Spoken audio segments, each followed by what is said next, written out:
আসসালামু আলাইকুম গাইস, কেমন আছেন আপনারা? আমি আল্লাহ রহমতে আছি ভালো। আমরা এখন বিয়ারিং স্টার্ট দেব, দেখতেই পাচ্ছেন।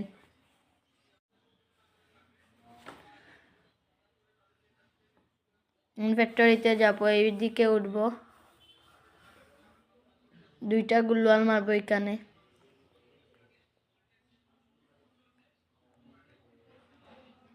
এইবার উঠবো, এখানে যাব লাফ দিয়ে, এখানে গুলু একটা মারে দেব, তারপর গুলু দিয়ে লাফ দিব। দেখতেই পাচ্ছেন এখানে লাফ দিব, এখানে গুলু একটা মারবো, কিন্তু গুলুটা হয় নাই। আর একটা গুলু মারবো, লাফ দেব, তারপর